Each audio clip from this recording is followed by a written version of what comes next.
Morning बच्चों, previous lecture में हमने चैप्टर नंबर 3 स्टार्ट किया था अबाउट वाटर रिसोर्सेज, जिसमें हमने ये जाना था कि कैसे कुछ एरियाज में वाटर स्कैरसिटी की प्रॉब्लम आती है। ओके, और उसका रीज़न यही भी होता है कि क्लाइमेटिक कंडीशंस वहाँ पे एवरेज रेनफॉल कैसी होती है।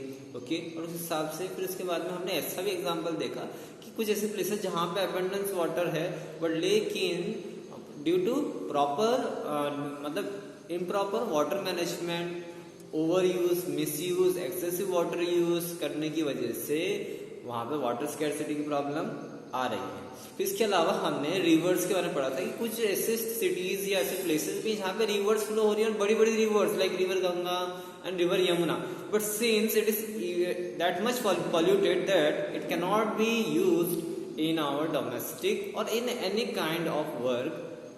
ओके, तो ये कारण रहे थे, हमने लास्ट लेक्चर में पढ़ा था। इसके साथ साथ हमने एक एग्जाम्पल पढ़ा था हमने इजराइल कंट्री का, जहाँ पर एवरेज जो रेनफॉल है वो 25 सेंटीमीटर ही होती है, उसके बावजूद भी वहाँ पर वाटर स्कैरसिटी की कोई प्रॉब्लम नहीं है। तो इससे हमें क्या हमें समझ में आता है कि वहाँ पे प्रॉपर वाटर मैनेजमेंट है।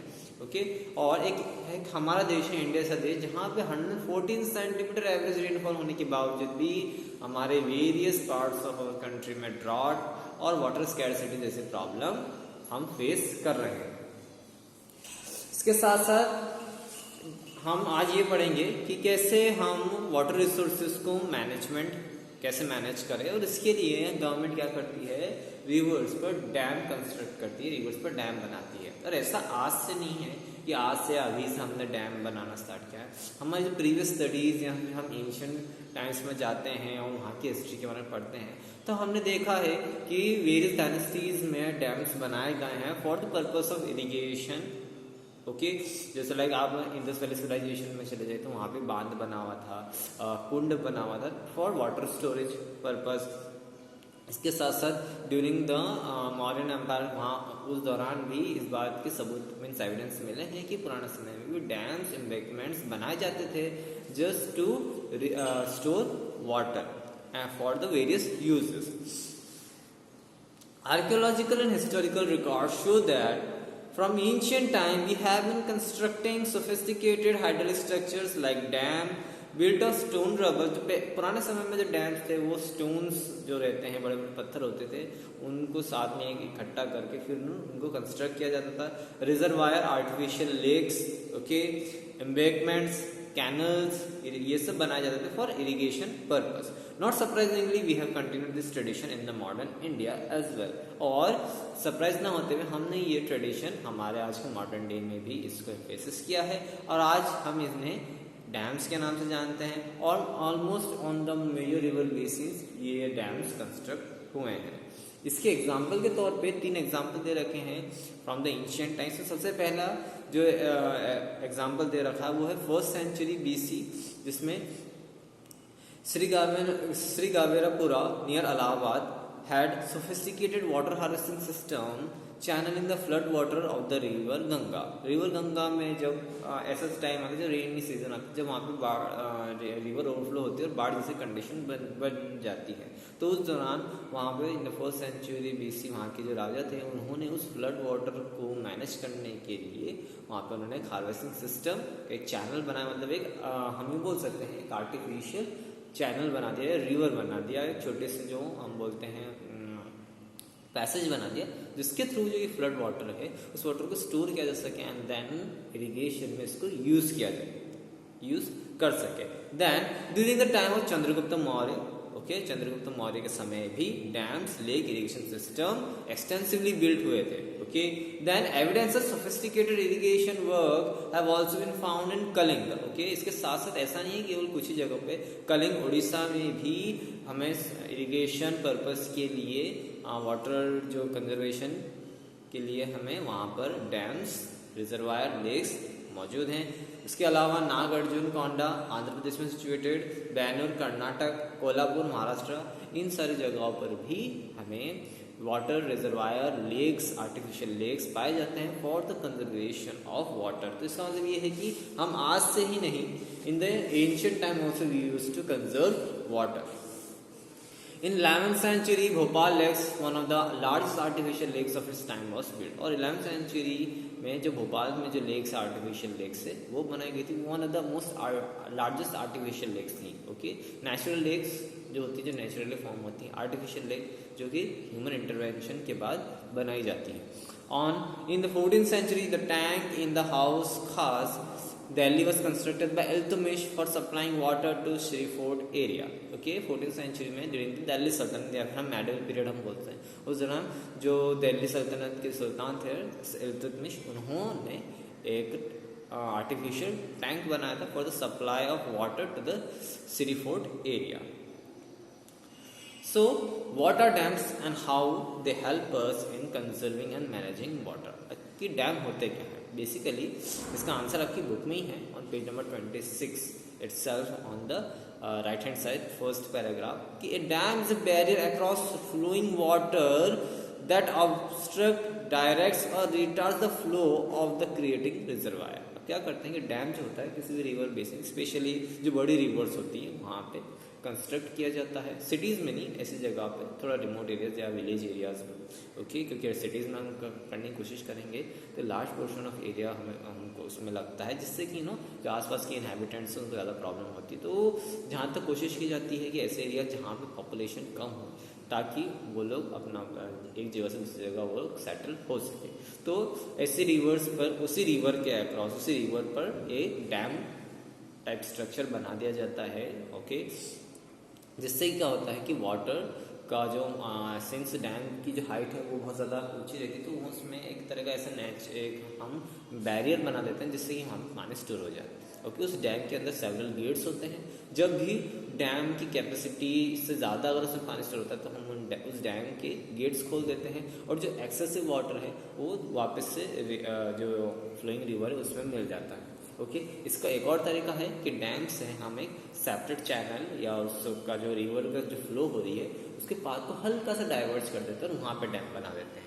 सो अलग अलग तरीके से बनाते हैं. मोस्ट ऑफ द डैम जो होते हैं वो रिवर के ऊपर ही कंस्ट्रक्ट किए जाते हैं, उसके के पैरेलल में ही इसी के ऊपर ही कंस्ट्रक्ट किया जाता है. ओके, और वाटर को स्टोर किया जाता है. ओके, डैम्स बनाने में सबसे ज़्यादा नुकसान क्या होता है कि आसपास के जितने भी इनहेबिटेंट्स हैं उनको वहाँ से डिस्प्लेस करवाना पड़ता है. Okay,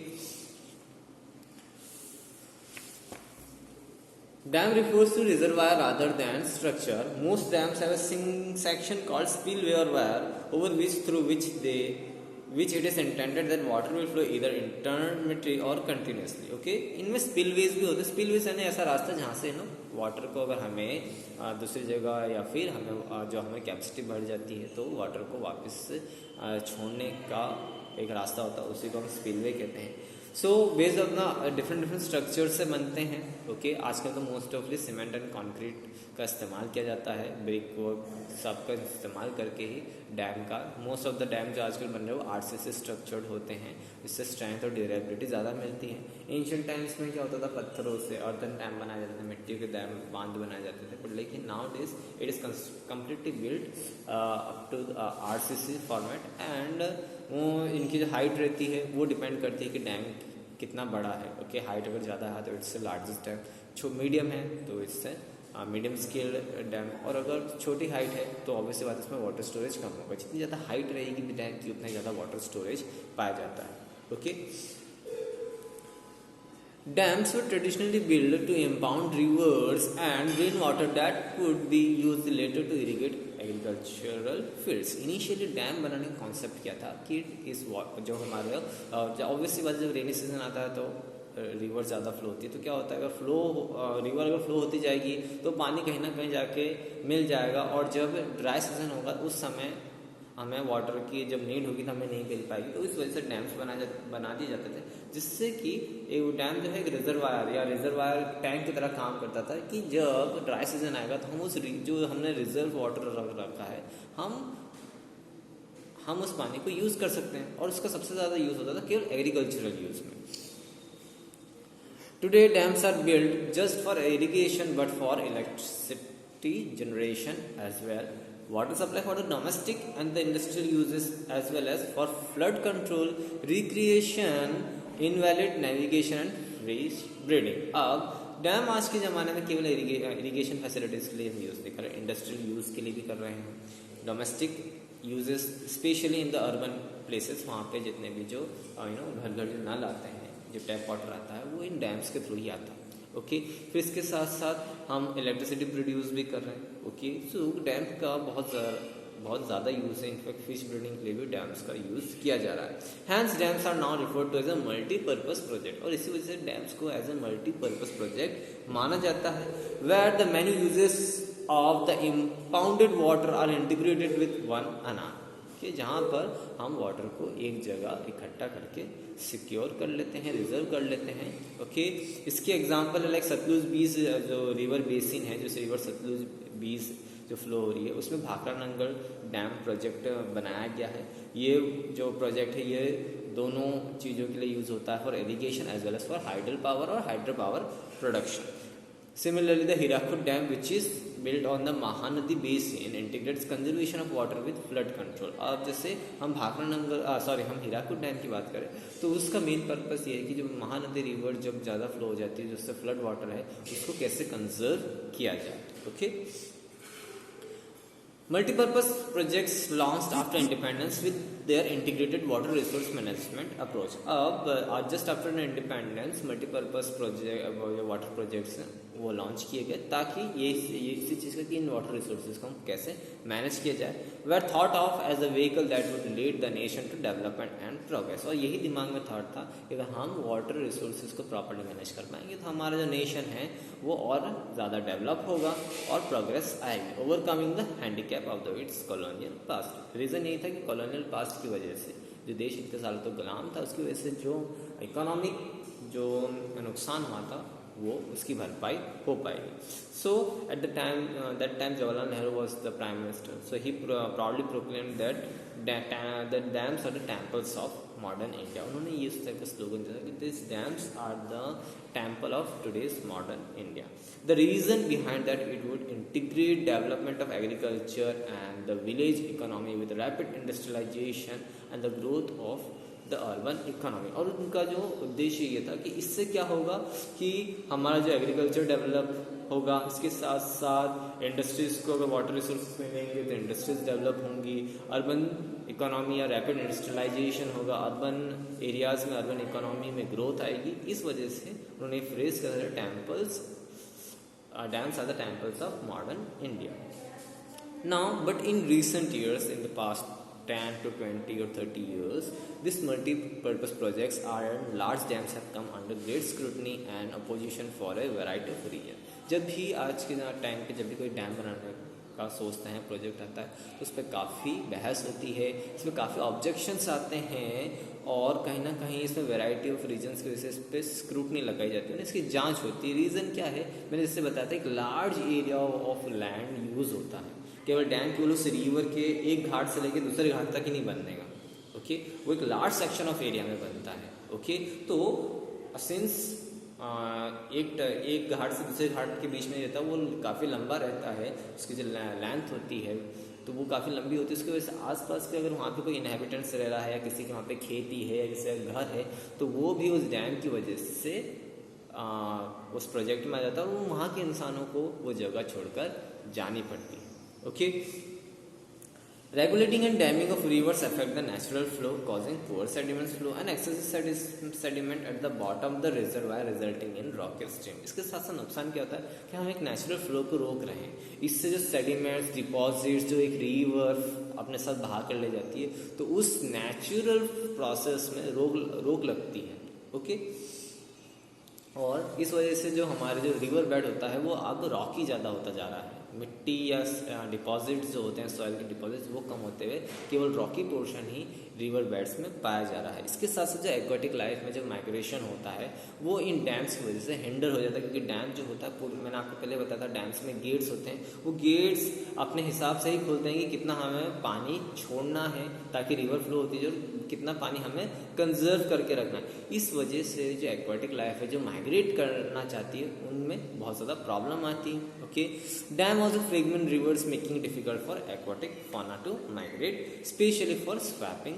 These reservoirs that are created on the floodplains also submerge the existing vegetation and soil, leading to its decomposition over a period of time. इसके साथ साथ जो फ्लड प्लेन्स होते हैं, मतलब जो रिवर जहाँ पे फ्लो हो रही है उसके आसपास का रीजन जो बाढ़ के पानी की वजह से भरा जाता है उसको हम फ्लड प्लेन्स कहते हैं। पर लेकिन ये फ्लड प्लेन्स बहुत हम बोल सकते हैं अच्छे होते हैं। रीज़न ये होता है कि इनसे सारे जो सॉइल डिपॉजिट्स होती है, जो रिवर फ्लो करके आती है, इन फ्लड प्लेन्स में डिपॉजिट कर देती है। तो ये बहुत रिच, मतलब जो ये एरिया होता है बहुत ज़्यादा फर्टाइल माना जाता है।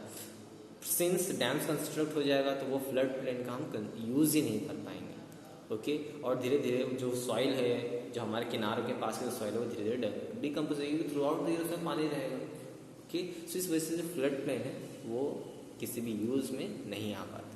Okay, multipurpose projects and large dams have also been the causing of many new environmental movements like the Narmada Bachao Andolan and the Tehri dam Andolan. In recent years in multipurpose projects के अगेंस्ट वेरियस मूवमेंट्स में है, basically environmental movements. इसमें एक नर्मदा बचाओ आंदोलन और एक Tehri dam Andolan. Resistant to this projects has primarily been due to large scale displacement of local communities. और ये environmental movements का सबसे बड़ा कारण यही है कि जो लोकल पीपल जो वहाँ पे रह रहे थे उनका जो डिस्प्लेसमेंट होता है उसके कारण। Okay, local people often have to give up their land, livelihood and their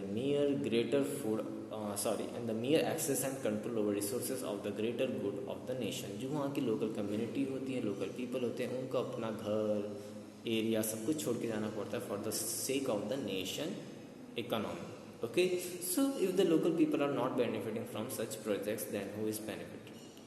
और सबसे बड़ी बात, since they are giving their lands, इतना बड़ा सेक्रीफाइस कर उसके बावजूद भी उन्हें इस डैम का कोई खास फ़ायदा नहीं होता है। फ़ायदा किन को होता है? जो बड़े बड़े फार्मर्स हैं, इंडस्ट्रियलिस्ट हैं, ऐसे पीपल जो शहरों में रह रहे हैं, उनको सबसे ज़्यादा फ़ायदा होता है। Few urban centres, large farms, industries, इनको फ़ायदा होता है। ये जो पीपल जो अपना घर, एरिया, ज़मीन, खेती बाड़ी जो इस डैम की वजह से आ जाता है, जो ये गिव अप कर देते हैं और उसका कोई मुआवजा कोई खास नहीं मिलता है, तो उसके बदले उनको कुछ नहीं मिलता। इसका फ़ायदा सबसे ज़्यादा जो बड़े बड़े फार्मर्स, इंडस्ट्रियलिस्ट होते हैं या जो सिटीज़ में इंसान रह रहे हैं उनको ज़्यादा फ़ायदा मिलता है। तो इस वजह से भी ये एक कहीं ना कहीं विरोध का कारण बन रहा है that this multipurpose projects although nation की इकोनॉमी के लिए इम्पॉर्टेंट है, बट लेकिन still those who are making sacrifices, इनको कोई फ़ायदा नहीं हो रहा। आइए हम जानते हैं नर्मदा बचाओ आंदोलन क्या होता है। Okay, it is basically Narmada जो रिवर है उसको सेव करने के लिए मूवमेंट किया था, जो कि एक नॉन गवर्नमेंट ऑर्गेनाइजेशन, एक एनजीओ की तरह के दौरान रन किया था। इस एनजीओ में फार्मर्स थे, एक्टिविस्ट थे, एनवायरमेंटलिस्ट थे, ह्यूमन राइट्स वाले थे, इन्होंने पार्टिसिपेट किया था। और ये जो नर्मदा बचाओ आंदोलन था, ये बेसिकली सरदार सरोवर डैम के अगेंस्ट किया था, जो कि गुजरात में बिल्ड है, बिकॉज नर्मदा रिवर जो है गुजरात में ही फ्लो होती है। वहाँ पर सरदार सरोवर डैम बनाया गया था गुजरात में, तो वहाँ पर इसके अगेंस्ट इन्होंने नर्मदा बचाओ आंदोलन मूवमेंट स्टार्ट किया था। It is originally focus on the environmental issue related to the trees that would be submerged under the dam water. Initially इस मूवमेंट को इनिशिएट करने का कारण ये था कि सिंस डैम जब कंस्ट्रक्ट किया जाता था तो वहाँ पे लार्ज पोर्शन ऑफ एरिया जो है ट्रीज से कवर थे, तो सारे ट्रीज वाटर के अंदर, अगर वो डैम बनेगा तो वाटर के अंदर सबमर्ज हो जाएंगे, यानी कि वेजिटेशन का लॉस होगा। Okay, now recently it has refocused the aim to enable poor citizens, especially the outies, displaced people to go and full rehabilitation facilities from the government। अब recently ये लोग उन लोगों भी फोकस करने लगे हैं कि उन लोगों ने जिन्होंने अपनी जो ज़मीन है, घर है, सब कुछ छोड़ दिया है, उनको गवर्नमेंट ने वापस से रिहैबिलिट नहीं किया है, उनका मुआवजा नहीं दिया, उनको वापस से प्रॉपर सेटलमेंट नहीं किया है जैसे उनका पुराने समय में था। तो उसके ऊपर ही फोकस करके इस जो नर्मदा बचाओ आंदोलन है इसमें वापस से इन लोगों पर भी रिफोकस किया है। पीपल फेल्ट दैट, अब उस दौरान मतलब उन जो पीपल जो डिस्प्लेस हुए हैं उनका यही मानना था कि जो हमने हमारी ज़मीन दे दी है, हमने हमारा घर छोड़ दिया है, तो उसकी वजह से जो हमने ये सोचा था कि जो ज़मीन हम दे रहे हैं उसके बदले सरकार हमें कोई दूसरी ज़मीन दे देगी, पर लेकिन सरकार ने ऐसा नहीं किया है। तो इसलिए वो पूछ रहे हैं कि हम ही क्यों है कि हम ही क्यों सेक्रीफाइस करें। ओके, और कि इन डैम्स की वजह से जो अदर पीपल्स हैं उनको ज़्यादा फ़ायदा मिलता आ रहा है। और हमने ये ज़मीन अपना घर ये सब इसलिए छोड़ा था कि सरकार इसके बदले में एवज में हमें कुछ ज़मीन दे देगी फॉर देयर लाइवलीहुड, पर लेकिन ऐसा कुछ भी नहीं हो रहा। और यही चाहते हैं कि हम सफरिंग क्यों करें for the sacrifice of the nation, for the sake of the nation. And in fact ऐसे भी बहुत सारे पीपल्स हैं जिनको 30 सालों तक न्याय नहीं मिला है या इनको प्रॉपर रिहैबिलिट नहीं किया।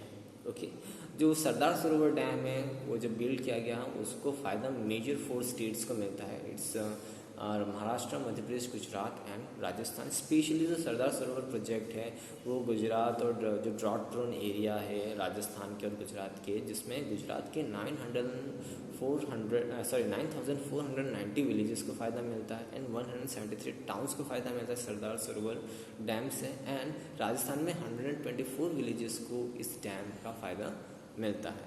Okay, irrigation has also change the cropping pattern of many region. Okay, irrigation कहीं ना कहीं क्रॉपिंग पैटर्न को चेंज कर देता। ऑब्वियस सी बात है, जिसके पास पानी होगा तो उसको किसी बात की चिंता नहीं होगी, वो कभी भी किसी भी सीज़न में कोई सी भी क्रॉप लगा सकता है, क्योंकि कहीं ना कहीं जो क्रॉप से डिपेंडेंट होती हैं वो इरिगेशन पर ही होती हैं। सो अगर किसी भी फार्मर्स के पास अगर इरिगेशन फैसिलिटी अच्छी है तो वो अपनी जो फार्मिंग है उसको कमर्शियल लेवल पे कर सकता है। This has a great ecological consequences like salination of the soil, but लेकिन कंटिन्यूस इरिगेशन ऑफ जब हम करते हैं अपने लैंड को तो वो जिसकी सॉइल है वो सैलिनेट होना स्टार्ट कर देती है, क्योंकि जो पानी है वो कोई प्रॉपर फिल्टर तो होता नहीं है, उसमें सॉल्ट्स होते हैं, वेरियस इम्प्योरिटीज़ होती हैं, वो हमारे सॉइल में मिलते हैं। सॉइल जो है धीरे धीरे सैलिनेट होना स्टार्ट होना हो जाएगी, जो हमारी ज़मीन है वो धीरे धीरे बंजर होना स्टार्ट हो जाएगी। Okay, at the same time it has transform the social landscape, that is increasing the soil gap between the richer land owners and the landless poor. इसके साथ साथ एक सोशल डिफरेंस भी आ जाता है, since those who have access to irrigation water वो ज़्यादा अमीर हो जाते हैं, those don't have the access of water वो गरीब फार्मर्स ही रह जाते हैं। Okay, as we can see the dams did create conflicts between people wanting different uses and benefits from the same water resource. In Gujarat the Sabarmati basin farmers were educated and almost cause right over the higher priority given water supply in urban areas. इसके साथ साथ इन multipurpose projects से और भी ज़्यादा controversies होती है, specially for the water supply. For example से गुजरात का दिया है, जहाँ पे साबरमती बेसिन के जो फार्मर्स थे, साबरमती रिवर के आसपास के फार्मर्स थे, उन्होंने इसके अगेंस्ट माना कि जो सप्लाई आप कर रहे हो अर्बन एरियाज़ में वो ना करते हुए हमें दिया जाए। और ये मूवमेंट इतना इंटेंसिव हो गया था कि वहाँ पे दंगे तक हो गए थे for just because of water, and the water was given to the urban centres and not given to them. So कहीं ना कहीं वाटर जो है कई एरियाज़ में कॉन्फ्लिक्ट्स का विषय ही बन जाता है। इनफैक्ट 2 स्टेट्स, जैसे लाइक अगर हम बात करें यहाँ पे, जैसे लाइक सरदार सरोवर डैम है वो 4 स्टेट्स को बेनिफिट कर रहा है।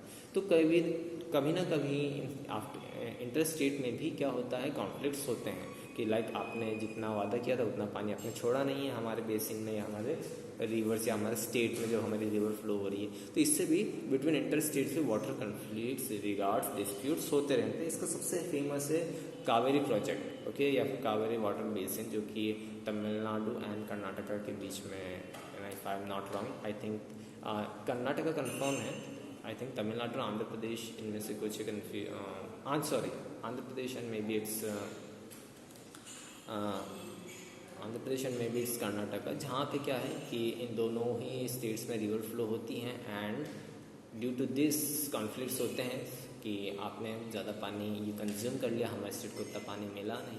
ओके, सो ऐसे इंटर स्टेट्स भी कॉन्फ्लिक्ट्स होते रहते हैं due to this multipurpose project. Okay, in next lecture we will study about the conservation of water, especially the rainwater harvesting techniques. Okay, एक छोटा टॉपिक और है उसको भी कर ही लेते हैं। Most of the objection to the projects arose due to their failure to achieve the purpose for which they were built. Okay, अब कुछ ऐसे प्रोजेक्ट्स के अगेंस्ट ऑब्जेक्शन भी क्यों होने लगता है कि जो पर्पस हमने बनाया गया था इस पर्टिकुलर डैम से कितने जनों को फ़ायदा होगा, फार्मर्स को फ़ायदा होगा, कभी कभी वो डैम्स उन पर्पस के सामने खड़े ही नहीं हो पाते हैं और उसका फ़ायदा जो रिच इंडस्ट्रियलिस्ट होते हैं, अर्बन सिटीज़ होती हैं, वहाँ पर उसका फ़ायदा मिलता है ना, एग्रीकल्चरलिस्ट जो फार्मर्स होते हैं उनको उसका फ़ायदा नहीं मिलता। इस वजह से भी जो मल्टीपर्पज़ प्रोजेक्ट है वो कहीं ना कहीं ऑब्जेक्शन का कारण बने हैं। Ironically the dams that were constructed to control floods have triggered floods due to sediments in the reservoir. और कुछ डैम्स तो ऐसे हो गए हैं कि कुछ डैम्स का कंस्ट्रक्शन इसलिए किया गया था कि ये हमें जो फ्लड वाटर है उसे कंट्रोल करने में हेल्प करेगा, but indeed due to the sediment deposits अब वहाँ यही डैम जो है किसी अदर स्टेट्स के लिए फ्लड वाटर के लिए रिस्पॉन्सिबल हो जाते हैं। Moreover big dams have mostly been successful in controlling flood at the same time of excessive rainfall. और जब एक्सेस रेनफॉल हो जाती है तो हमने कई बार देखा है कई बड़े बड़े डैम्स के गेट्स खोले जाते हैं और कोई पर्टिकुलर एरिया पूरे बाढ़ के पानी से परेशान हो जाता है। जो बड़े बड़े डैम जो कि स्पेशली रिवर वाटर को रिवर जो वाटर जब फ्लड एरिया के दौरान जब उसको कंट्रोल करने के लिए बनाए गए हैं वो फेल हो जाते हैं और एक्सेसिव रेनिंग के कारण रेनफॉल होने का डैम्स के गेट या जो भी इनके पैसेज स्पिलवेज होते हैं उनको खोलना पड़ता है और कोई दूसरा एरिया जो है इन वाटर से फ्लड वाटर से इफेक्ट पड़ता है। ओके, यू हैव सीन और read how the release of water from dams during heavy rains aggravate the flood situation in Maharashtra and Gujarat. Okay और ऐसे एक इंसिडेंट 2006 में महाराष्ट्र और गुजरात में हुआ था जहाँ पे डैम वाटर का पानी जब एक्सेस वाटर हो गया, डैम के पानी को छोड़ा गया तो महाराष्ट्र और गुजरात में फ्लड सिचुएशन क्रिएट हो गई थी। The floods have not only devastated life and property but also cause extensive soil erosion. और फ्लड्स आप जानते हैं लाइफ की, प्रॉपर्टी की, ज़मीन के बहुत सारे नुकसान होते हैं, इसके साथ साथ हमारी सॉइल भी इरोड होती है।